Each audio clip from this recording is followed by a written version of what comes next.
وكفى وسلام على عباده الذين اصطفى أما بعد.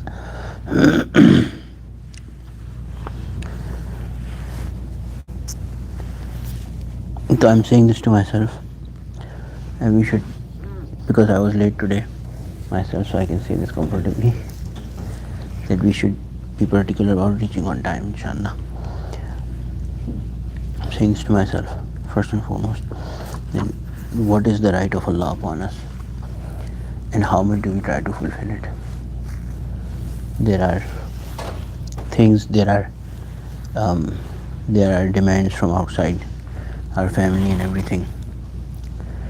Those are the things that make us late.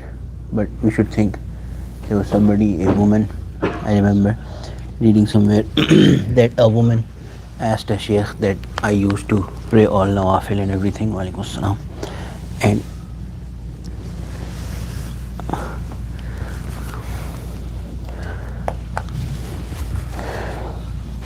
so she said that I used to pray all nawafil and everything, and now Allah gave me twins, so now I have two small kids. It's very hard to do my nawafil and everything. So the sheikh said that this is the thanks that you are giving to Allah, that He gave you two beautiful sons, and this is the thanks that you are giving, that whatever you used to do, you have given up.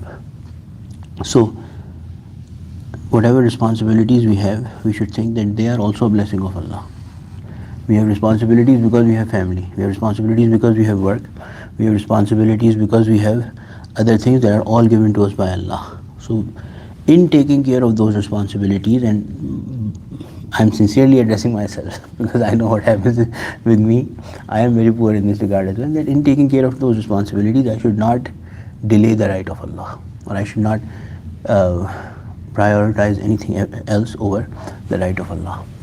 The Sunnah of Rasulullah sallallahu alaihi wasallam, as I mentioned frequently, is the Prophet sallallahu alaihi wasallam was a very good family person. He was the best. He has said that I am the best among you. Imagine the claim. The Prophet sallallahu alaihi wasallam is saying that the best among you is the one who is the best with their family, and I am the best with my family. The Prophet sallallahu alaihi wasallam is better than everyone else in every regard, but he is claiming this forcefully, that I am the best among all of you to my family. So yes, this tells us the importance of family, right? Being nice to family, fulfilling their rights, being always very nice to them. But Sayyidah Aisha Siddiqa radiallahu anha says the Prophet sallallahu alaihi wasallam would talk with us, would laugh with us, smile with us, socialize with us, as if he was not no special person. He would be with us, he would live with us with no special, will not maintain his status or anything.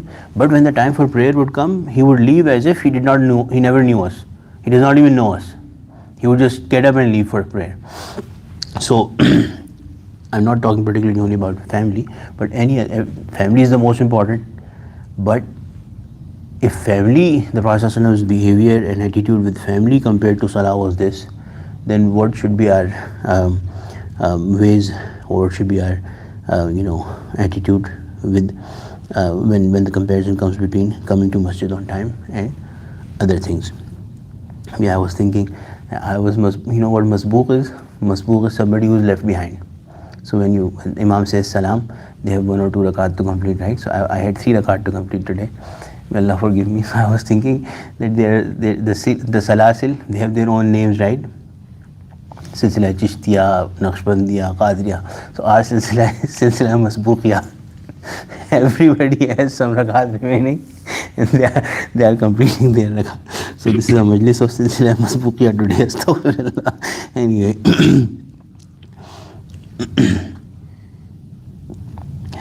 Okay दुनियावी सरबत के साथ भी ज़ुहद जमा हो सकता है. With being well off, person being well off, and zuhud is turning away from dunya. Zuhud means turning away from dunya, and Hazrat is saying that zuhud and being well off in terms of means and worldly things, they can both be together. फरमाया कि माल जमा करने के साथ भी ज़ुहद तवक्कुल हो सकता है. माल जमा करने के साथ, माल जमा करने का मतलब क्या हुआ कि this is somebody trying to collect wealth, somebody collecting wealth, somebody saving. With that, zuhud can be combined. Zuhud and tawakkul. माल जमा करने के साथ भी ज़ुहद व तवक्कुल हो सकता है.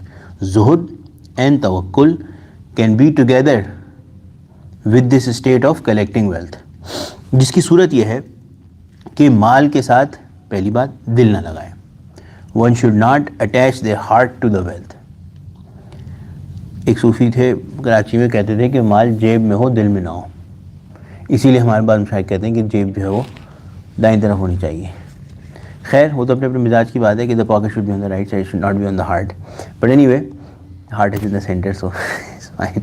But wealth should be, or money should be in the pocket, not in the heart. So the first condition is that one does not attach their heart with wealth. Number 2, और ज़रूरत से ज़्यादा के दरपे ना हो. ज़रूरत से ज़्यादा के दरपे ना हो. दरपे का मतलब होता है पीछे भागना, पीछे पड़ना. So do not run after that money which is beyond your need. Do not attach your heart with wealth and do not run after that which is beyond your need. ये zuhud है. This is zuhud. What is zuhud? That we should turn away from wealth in such a way that our heart is not attached to wealth. अब ये आसान काम, it's not easy. Easier said, but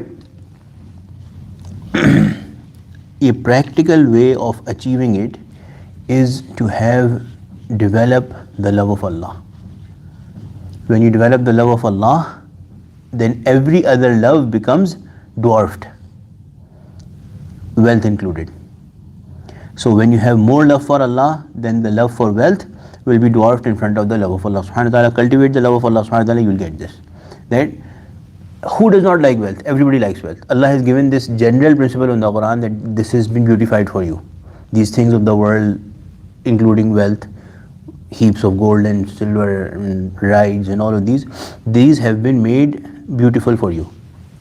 And it is, no matter how pious a person is, wealth gives you confidence, and wealth is something that gives you happiness. Wealth does make people happy. We don't like to say it, we don't like to accept it, but this is the hard fact. This is a reality, that if you have wealth, it makes you happy. It gives you confidence. Not like I'm not saying that it is going to like change your life, or everything, but when you know that I can afford things, or when I have wealth, it does make people happy. This is how human being is. It gives confidence to the heart. And that is a natural thing. This happiness will be there, but one should not attach their heart with it in such a way, which means that the way to assess this would be that a person, if they lose wealth, do they also lose Allah or not?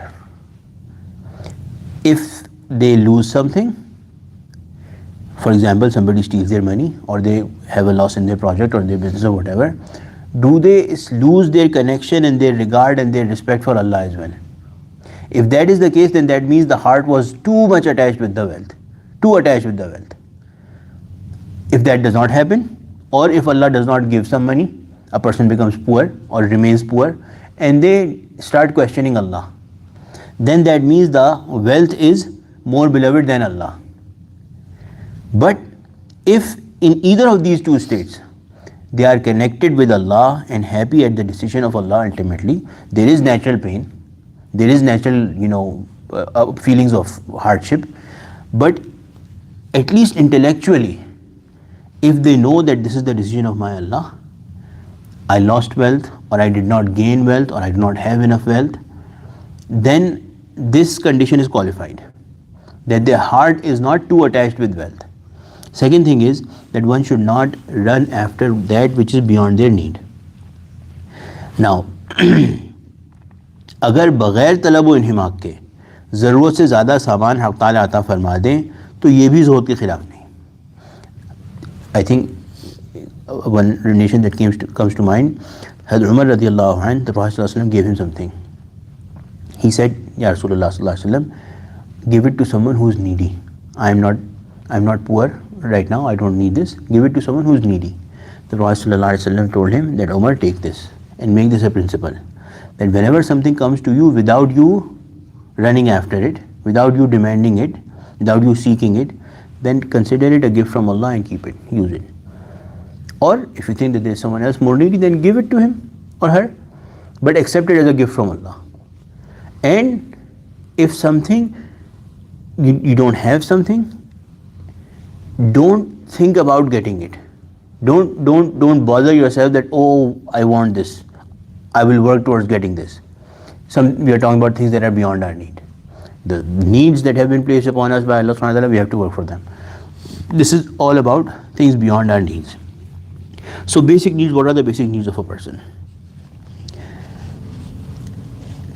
And if we go back and look at the time of Sahaba, then things were very different. The time of Rasul sallallahu alaihi wasallam, things were very different.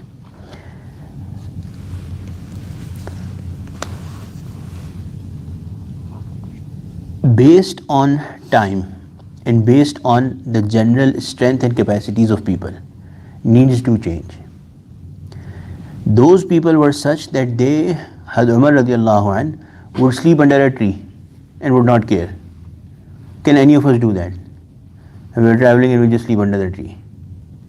Really, taking a leisure nap is a different thing, but you are actually tired and you just sleep under the tree. We cannot do that, right? They will survive on dates and milk for months. We cannot do that, right? So, depending on time, things change. The capacities, the strengths of people weaken. And based on that, something that was not a need for them has become a need for us. You might say that this is a very loose thing to say. But the truth is that what is need? Need is also something that enables you to comfortably focus on Allah and worshipping Allah. That is also need. For these people, comfort was it came easy. They did not need a lot of things. In this day and age, in this world, if we do not have a proper place to live, then we will not be comfortable. Then we are not such people. This world, today's world, is not such that we can be homeless and still focus on our ibadat. Exceptions are there, of course. Or we only have one set of clothing and it is mentioned by Prophet sallallahu alaihi wasallam and Sahaba that they would be late for Fajr because not because they overslept, but they washed their clothing, right? They would have, something that the clothing needs to be washed. They are waiting for it to dry up. The Sahaba would be waiting. Sometimes it happened, the Prophet said that my clothes are not dry yet, so I cannot come out, I cannot put them on. So, one set of clothing. This was their needs, but for us, this will not suffice. We cannot live like that. So basic needs are something that those things that you need to have in today's world and age, that you are able to comfortably focus on the worship of Allah subhanahu wa ta'ala. If Allah has placed responsibilities of family, you have a wife, you have children, then basic needs for their provision, food, shelter, clothing, right, transport, these kind of decent, not something that keeps breaking down, not a house that you are always running into each other and bumping into each other. Basic needs, we understand, they should be there. Now, for a family of, for example, 4 children, right? There are a few boys, there are a few girls, right? Boys can sleep anywhere. Girls need their room. Girls need privacy. Boys can sleep in the living room. That's fine. If we can provide a separate living room or a separate room from them, at least a house with at least 2 bedrooms.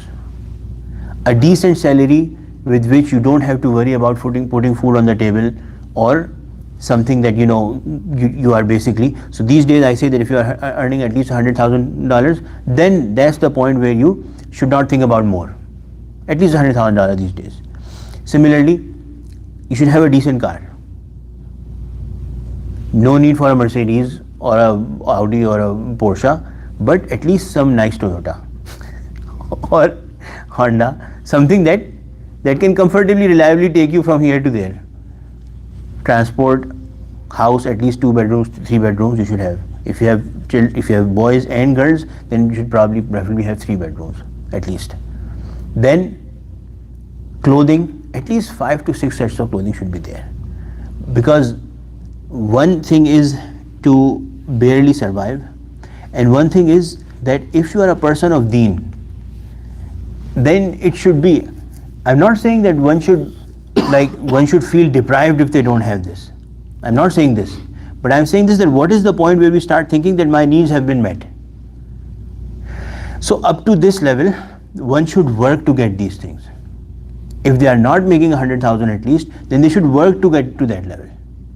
If they do not have a house of at least 3 bedrooms, then these days they should work to get at least a decent basic house of 3 bedrooms. If they do not even have 5 to 6 sets of clothing, then they should buy such sets of at least this much. Because one thing is to just get by and survive, I was saying about clothing, but another thing is that you are a person of deen. You should not be someone that people are not able to comfortably interact with. That people say, oh, this person is so poor, this person is so behind, and then they start thinking that this is because of their deen. This is also a need, that we do not become somebody, that there is limits to this, of course. If you don't put any limit on it, then you would say that, oh, if I don't drive a Mercedes, then people are going to look down upon me. But basic things, basic necessities, they should be there. And similar things we should provide for our family. Whatever we wear, the kind of living that we are doing, if we have money to enjoy, then we should also make sure that we are providing for our wife to enjoy somewhere. They have different enjoyments. Some like to go on vacations. Some like to maybe spend some money on shopping. That's what's enjoyment for them. So we have enjoyment of our own things, right? We say we're going to buy a car, or we're going to do this, or we're going to spend money on the house or something. It relates, it connects with our approach to things. We are not able to think like them, but we should, whatever they say, it feels like they are wasting money. No, we are also wasting money, but we do not think. So anyway, if we have that, then we should allow for them too, that whatever we are wearing, we should give them to wear. If we have a nice car, then they should be a nice car. I'm not saying that teach your wife driving and they should be able to drive independently and go everywhere, but if they need to be somewhere, then there should be a transportation arrangement. Through you or through someone, there should be a decent transport available for them. Anyway, these kind of things we should take care of. But these are our basic needs, basically. So, beyond that, we should not run after my friends have, a big house in such a neighborhood, at least I should have that too. Or, my certain relative has, this car, I should also work to get this car. Until I have that car, I will not be happy. These kind of things. This is what is against zuhud. Zuhud is beyond your needs. Beyond your basic needs of decency, you do not go and run after wealth or anything, any means. And your heart should not be attached with it. Which means that if somebody has only enough for their needs, they have a 3-bedroom house, they have a decent car, right? Now, if Allah somehow takes that car away or takes that house away, then how will we find out that their heart was attached with it more than how much it was supposed to be attached? If they start to na'uzubillah question Allah, if they start to complain with Allah that why did you, I only had one basic house, I did not have like $1 million house, I was not asking for this or that, why did you take this away from me? You could not even give this to me, na'uzubillah. These kind of things or these kind of thoughts, stray thoughts, wasawis can come.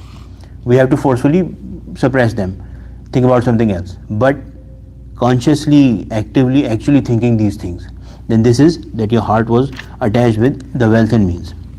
If those things are met, then this is zuhud. And furthermore, if without running after it, without seeking it, Allah gives you something which is beyond your needs, that is still not against zuhud. You are still in a state of zuhud, which is turning away from dunya. Why? Because what is the meaning of turning away from dunya? It does not mean disgracing and rejecting the bounties from Allah. Rather, it is that you do not run after that which is beyond your needs. The gold standard of everything is Rasul sallallahu alaihi wasallam. The ways of Rasul sallallahu alaihi wasallam. Did Rasul sallallahu alaihi wasallam work to earn money? Yes. When he became Prophet, it was different. When he started teaching people, then Sahaba took care of his needs. But before that, did the Prophet ﷺ work to get money? Yes. Did the Prophet ﷺ encourage Sahaba to work or discourage them? He encouraged them to work. He encouraged them to earn a livelihood. Did the Sahaba have their houses? Yes. Did the Prophet ﷺ have houses? Houses? Yes. Yes, those were very small. But for each and every wife, there was a separate room, right? At least. There was a separate cooking area. Cooking area, not like a fancy American kitchen, right? But at least they had their own separate place of cooking, right? So the Prophet ﷺ is showing through his example that this is what should be done. And can anybody be a better Zahid than Rasul sallallahu alaihi wasallam? Can anybody have a better Zuhud than Rasul sallallahu alaihi wasallam? No. Did the Prophet sallallahu alaihi wasallam get gifts? Of course he did. Did the Prophet sallallahu alaihi wasallam ask for money? Yes, not for his personal needs, for dini projects, yes. Did people give gifts to Rasul sallallahu alaihi wasallam? Yes. When Sayyidina Usman radiallahu anh gave a lot of wealth to Rasul sallallahu alaihi wasallam, I think that battle was Tabuk. The Prophet sallallahu alaihi wasallam was playing with that wealth, playing with those gold coins or what, and saying that nothing can harm Usman anymore. You see, was the Prophet sallallahu alaihi wasallam happy? Yes. He was very happy because someone has provided what? If somebody, Nauzubillah, would say, Rasul sallallahu alaihi wasallam, Nauzubillah, what kind of zuhud was that? If with our standards of zuhud, you would say, Rasul sallallahu alaihi wasallam should not have been that happy, Nauzubillah, hasha wa kallah. That what is wealth? Victory comes from Allah. The Prophet sallallahu alaihi wasallam, no. Hazrat Usman radiallahu anh bringing gold, the Prophet sallallahu alaihi wasallam is, playing with it and saying that he's like, uchhalna, usko kya kehte hain urdu mein? English mein uchhalne ko. Tossing it, right? And he said that this is Usman, nothing can hurt Usman anymore. Whatever he does, Usman does, it's not going to hurt. What does that mean? That Usman is not going to do anything bad. His life is, Allah is going to take care and protect him from sins. So, when something comes beyond our needs, and I know this is not a very perfect example because the Prophet ﷺ was collecting money for equipping the army for the deen of Allah subhanahu wa ta'ala, but if in our personal needs as well, if something comes beyond our needs, which we did not intend, we did not run after, we did not work for, and Allah subhanahu wa ta'ala gives it to us as a gift, then we should accept it as a gift from Allah subhanahu wa ta'ala and use it and be happy. This is not against zuhud either. Today I read a saying of Hakim Rahmatullah alayhi. The Shair, he said that one person I have named Ishrat and one person I have named Hasrat. Ishrat is somebody who Allah has given so much. So Ishrat literally means happiness. So one person was Ishrat and the other was Hasrat. Hasrat means longing and desire for not what you do not have. And they both met and they hugged each other and they said, okay, we are both okay. Hasrat is okay because Allah subhanahu wa ta'ala deprived, I am in a state of deprived, do not have a lot of things, but I am happy with the content with the decision of Allah. And Ishrat said, Allah has given me so much that I give thanks to Allah. So both are connected with Allah, both are okay. So Ishrat and Hasrat, both are good. Ishrat is easier. Ishrat is easier. In a state where Allah is fully, our Hazrat used to make dua that, Ya Allah, drown us in your blessings. Drown us in your blessings. Ya Allah, mein ghota zan farma dijiye. Because when we are surrounded by gifts from somebody, it's easier to love them. And that is the ultimate goal. अच्छा. और तवक्कुल ये है कि असबाब को मौसर ना समझे, ना उन पर एतमाद करें. So Hazrat, the first sentence was that zuhud and tawakkul both can be combined with collecting wealth. Collecting wealth now means that much wealth which is needed, or something that comes beyond your needs automatically out of its own. You save it, you spend it, you give it to someone, all of that. That is not against zuhud. So Hazrat is saying that collecting wealth can be combined with zuhud and tawakkul. So now the second thing, tawakkul. What is tawakkul? We've read it many times. That whatever I am doing, that thing, that action of mine, or the thing of mine, that belonging of mine, does not have an effect of its own, or out of its own accord. Allah is the one who is going to create the effect in my efforts, in my wealth, right? So तवक्कुल ये है कि असबाब को मौसर ना समझे, ना उन पर एतमाद करे, बल्कि हक़ ताला पर नज़र रखे. Tawakkul is that one should not think that in this background, in this perspective, my wealth is going to get me something. Neither rely on your wealth. ना उनको मौसर समझे, ना उस पर एतमाद करें. Neither consider them effective, nor rely upon them. These are two different things. One is that I think, I have this belief that, let's take the example of medication. This medication will treat me. That is, this medication itself has the effect of treating me. No. Second thing is relying upon the medication. That when I fall sick, this medication will, I can fall back on this. This will treat me. This will make me better. Both of these things will not be there. These are against tawakkul. The asbab, they are there as a way of dua, as a way of seeking help from Allah. That, Ya Allah, today I sent you the audio. Hakim Rahmatullahi was saying that the doctor should pray to Allah that, Ya Allah, whatever medications I prescribed, Ya Allah, you create the effect in it. The patient should also make dua to Allah that, Ya Allah, I am taking the medication, you will put the effect in it.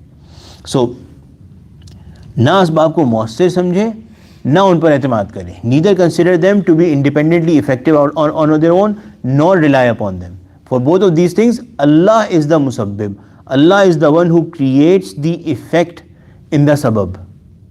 And Allah is the one upon whom you should rely upon. बल्कि अल्लाह ताला पर नज़र रखे. Rather, one should keep their eye on Allah subhanahu wa ta'ala और हर चीज़ को उन्हीं की अता समझे. दवाई खा के अगर सेहत मिले तो अता किसकी है? अल्लाह की. पैसे से कोई चीज़ आ गई, बज़ाहिर नज़र आ रहा है कि पैसे से आ गई, लेकिन अता अल्लाह की है. I had money, I went and bought something. That money did not buy it. It is a gift from Allah. Abhi, you may have heard, if you follow my Hazrat, that he said that whenever you are getting something, say fi kanzillah. Whenever you are giving something, say min kanzillah. When somebody is giving you something, say that I add it to the treasure of Allah. Whatever I have is the treasure of Allah. So I'm adding it fi kanzillah. Fi means in. Like here in kanzil, in the treasure of Allah. And when you are giving something, say from the treasure of Allah. Min kanzillah. As I said, that it is a very effective way, very experience has proven that this helps you in terms of your financial matters and gives you abundance. So anyway, so we should have this belief that my money is not buying it.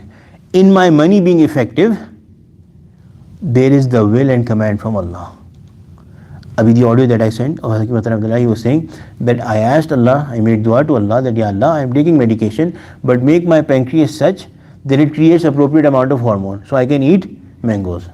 I like mangoes. Until last year I was eating mangoes. Now I've been diagnosed with diabetes. The doctor is saying you cannot eat mangoes. So Ya Allah, you are the musabbib. Please command my pancreas, the organ that creates the hormone, produces the hormone, that Ya Allah, command it to produce appropriate amount of insulin or whatever it was that I am able to eat mangoes. So the doer is Allah, and we have to think like that.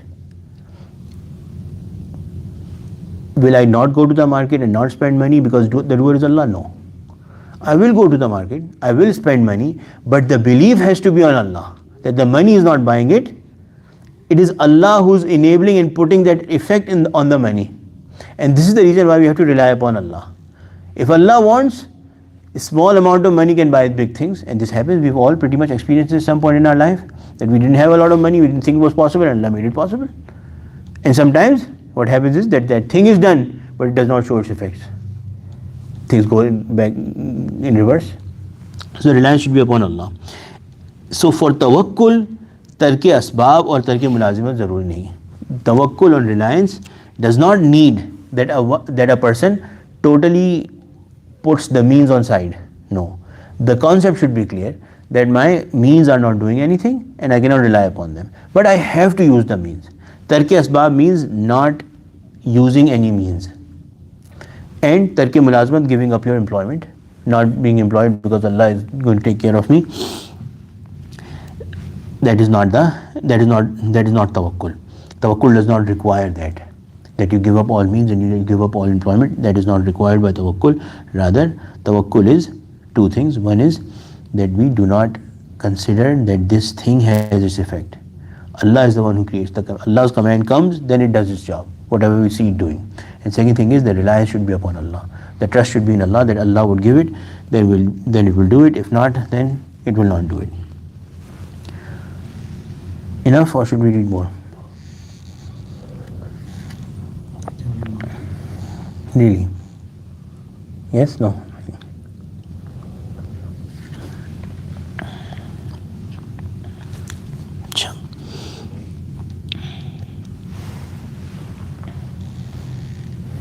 Okay, we'll read for 5 more minutes, inshallah. One more. Talab-e-jah himakat hai. Seeking an honor or status, respect, is foolishness. Jah means status. I should be respected. People should look up to me. To seek that is stupidity. फरमाया कि मुहक्किकीन ने कहा है कि उस शख्स से ज़्यादा कोई अहमक नहीं जो तालिब जाह हो. Saying that the people who know things, experienced people, they have said that there is nobody more foolish than somebody who seeks honor and respect from people. क्योंकि ये कमाल महज वहमी इंतज़ाई है. Because this beauty or this thing of perfection that you are seeking is merely a thought. It is not tangible, it is not physical. Number one, it is wahmi. Wahmi means it's in the thoughts. It's in the minds of people, not real. इंतज़ाई क्या होता है? इंतज़ाई ये होता है कि something is there and then it will not be there. Abstract. यानी not real, not physical. It's just abstract. Something abstract. और इंतज़ाई भी ऐसा जो उस शख्स के साथ खुद कायम नहीं. And you know, when an artist, you know, there's abstract art, right? Whatever they do, and then they say this is art, right? But they may have something in their mind, of course, but it is actually in the mind of the person drawing it. That's what we are made to believe, right? Right? This is abstract art, there's some depth in it, right? Okay, fine. It is in the mind of the artist, right? The artist himself. But this is such an abstract that ये इंतज़ाई भी ऐसा, यानी abstract भी ऐसा जो उस शख्स के साथ खुद कायम नहीं बल्कि दूसरों के ख्याल के साथ कायम है. It is in the minds of others. You are seeking something to be there in the minds of others, not even your own mind. Yani, you're totally giving it in the hands of other people. This is the reason why he's saying that there is nobody more stupid than somebody who seeks respect among people. कि ये इंतज़ाई ऐसा जो it's not established with one's own thinking or one's own mind, rather it is in the minds of others. चूँकि जाह नाम है दूसरों की नज़र में मुअज़्ज़ज़ होने का. जाह is the name of being respectable in the eyes of others, जिसका मदार महज दूसरे के ख्याल पर है. This is totally only found in the minds and thoughts of others. वो जब चाहे अपना ख्याल बदल जाए. The person who respects you whenever they want they can change their thoughts about you.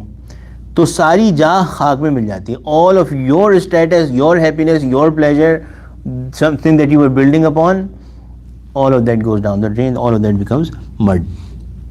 मगर तालिब जाह खुश है कि लोग मुझे अच्छा कहते हैं. The person who is seeking respect from people, he is very happy that people call me good.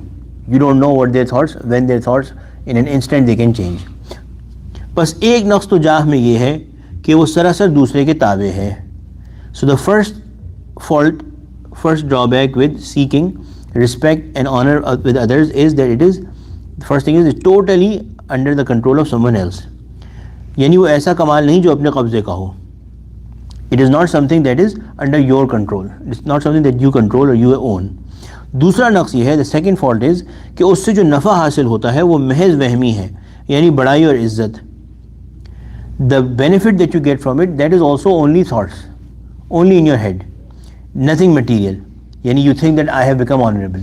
This is something very immaterial, very, you know, it's not physical.